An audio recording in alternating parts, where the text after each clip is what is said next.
What do you think of when someone says horror film? Do you think of universal icons such as Dracula or Frankenstein? Do you think of modern disturbing classics like Hereditary or Midsommar? Or maybe specific subgenres come to mind such as slashers or zombie flicks? Darren Aronofsky's Black Swan is considered psychological horror, but more important than its label is the fact that it subverts viewers' expectations for what a horror film can be.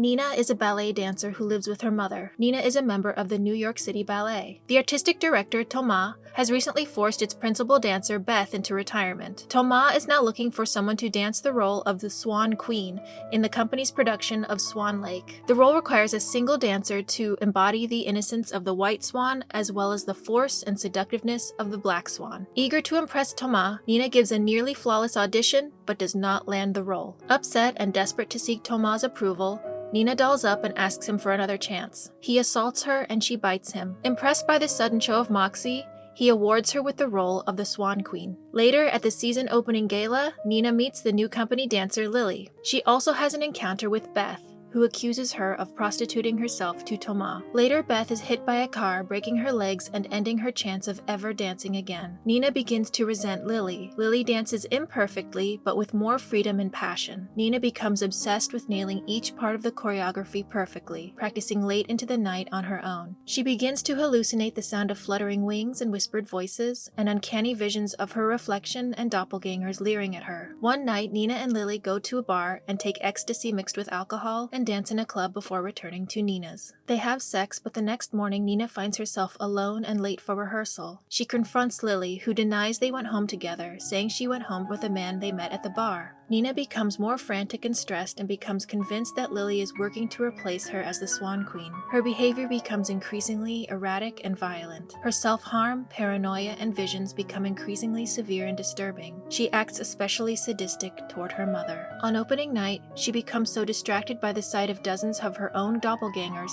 that she flubs her pas de deux. Distraught, Nina returns to her dressing room to find Lily dressed as the Black Swan, who then appears to transform into Nina's twin. The two fight until Nina stabs her dark twin with a piece of broken mirror. The twin appears to transform back into Lily and die. Nina stuffs the body into the bathroom and takes to the stage. Now fully demented and seeing black feathers emerging from her skin, she gives a triumphant performance as the Black Swan. She returns to her dressing room to find Lily's body gone. Lily is still alive and visits her, congratulating her performance. Horrified, Nina realizes she hallucinated murdering Lily and actually stabbed herself with the glass. Suddenly serene and resigned to her fate, she takes to the stage one last time as the White Swan. As the audience and company applaud her performance, Thomas realizes she's been wounded.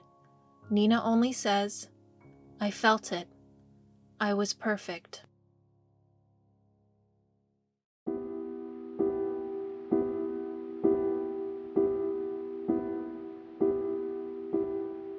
At the time of this video, it has been 12 years since Black Swan was released. I saw it when it came out, and I still haven't recovered. Yet it remains one of my favorite films of all time. Not one of my favorite horror films, one of my favorite films.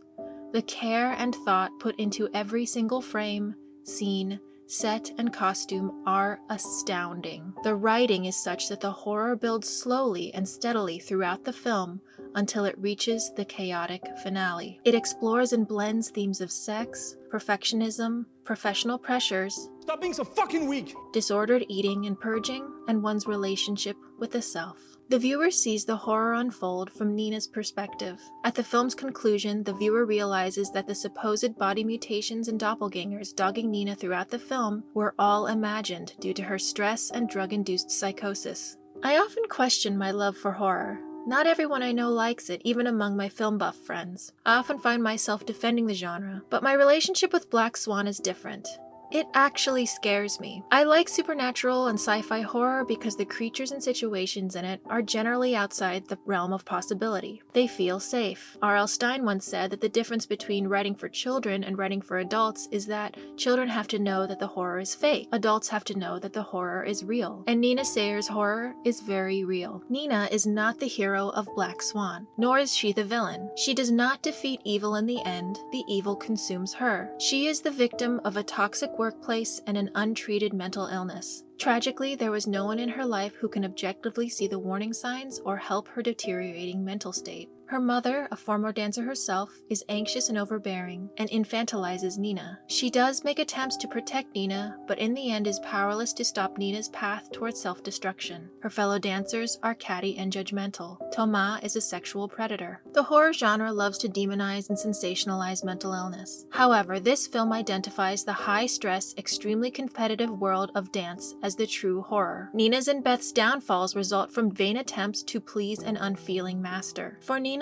there is never a respite from the constant physical and mental toll of her job. She works in an industry that values youth, physical beauty, and perfection, and expects much from herself. There are many industries and workplaces that encourage and praise workaholism and pushing oneself beyond one's limits in pursuit of goals. Chronic stress and anxiety related to job performance can lead to mental illness. These facts are a frightening reality for many people. Black Swan shows the dark side of professional performing arts as well as the dangers of losing perspective. Is Nina's psychosis purely a result of her stressful environment? I think not. I believe Nina may have had existing mental illness, as her mother mentions that she has scratched herself up before. But if she were removed from the dance company, I believe the symptoms of her illness would have remained latent and manageable. My point is that in workplaces where stress and overwork are the norm, it is easy for true suffering to go unnoticed by others. Aside from the psychological aspects from the film, the body horror is equally disturbing. Aside from her mortal wound, there is almost no blood. Nevertheless, Nina's injuries throughout the film are impactful. It's like getting a paper cut. Not fatal, but it makes you gasp and look away. The scenes of Nina's injuries make me genuinely uncomfortable. Who hasn't yanked too hard on a hangnail and drew blood before? Ugh! I would love to go over every scene that employs a mirror or a twin and analyze the use of black, white, and pink costumes and sets. Let me know if you want a longer video about that, and let me know what you think of the film. If you're a dancer, let me know how you feel about how dance companies are represented in this. Comment below and don't forget to like and subscribe.